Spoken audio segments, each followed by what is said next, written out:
Assalamualaikum warahmatullahi wabarakatuh. Perkenalkan, nama saya Najwa Sabila Akbar dengan MPM akhir 252 dari kelas Manajemen Keuangan kelas C. Jadi hari ini saya akan menjelaskan mengenai analisis risiko dalam penganggaran modal. Pentingnya analisis risiko dalam capital budgeting atau penganggaran modal itu yaitu setiap proyek investasi itu kan pasti memiliki ketidakpastian pada arus kas di masa depan. Nah, tujuan analisis risiko itu adalah menilai apakah suatu proyek itu lebih berisiko atau kurang berisiko dibandingkan proyek rata-rata perusahaan. Jika risikonya lebih tinggi, maka arus kas itu harus didiskonto dengan tingkat diskonto yang lebih besar atau risk adjusted cost of capital. Nah, risiko dalam capital budgeting itu memiliki beberapa jenis. Nah, menurut buku Birmingham itu ada 3 jenis risiko yang utama. Yang pertama yaitu stand alone risk. Jadi, risiko proyek ini tuh jika dilihat sendiri tanpa mempertimbangkan diversifikasi. Nah, ini tuh mengukur seberapa besar ketidakpastian arus kas proyek itu sendiri. Biasanya dijadikan fokus utama karena paling mudah diukur.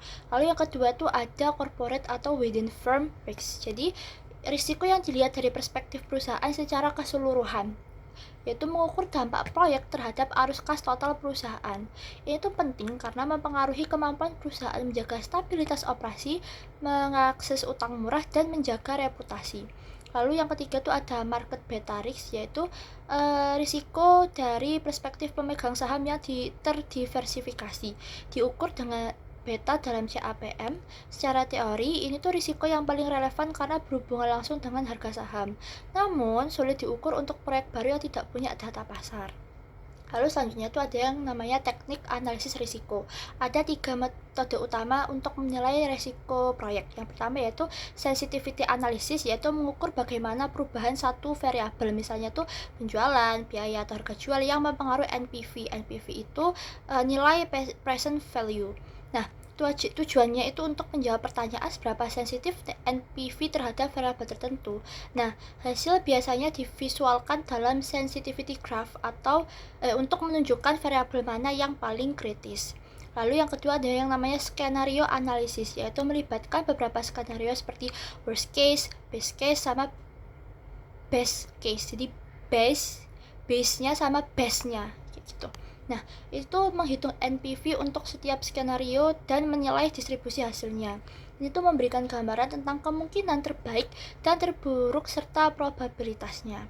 Yang ketiga tuh ada yang namanya Monte Carlo Simulation, yaitu teknik komputerisasi yang melakukan ribuan simulasi berdasarkan distribusi, probabilitas, dan variabel input. Hasilnya itu memberikan estimasi rata-rata NPV, standar deviasi, dan distribusi hasil. Itu lebih realistis tapi memerlukan asumsi dan data probabilitas yang lebih kompleks. Lalu ada juga yang namanya penyesuaian risiko dalam capital budgeting.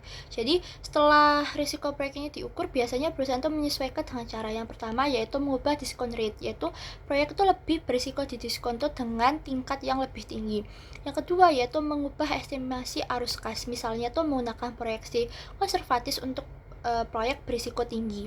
Lalu yang ada juga proses umum yang dilakukan perusahaan. Yang pertama itu yaitu membuat analisis awal dengan asumsi proyek berisiko rata-rata. Yang kedua yaitu mengukur risiko stand alone dengan sensitivity atau skenario atau simulasi. Yang ketiga yaitu menilai risiko korporat dan pasar secara kualitatif. Dan yang keempat yaitu menentukan risk adjusted cost of capital akhir untuk mengevaluasi proyek tersebut. Nah, ada juga yang namanya itu real options dalam analisis risiko.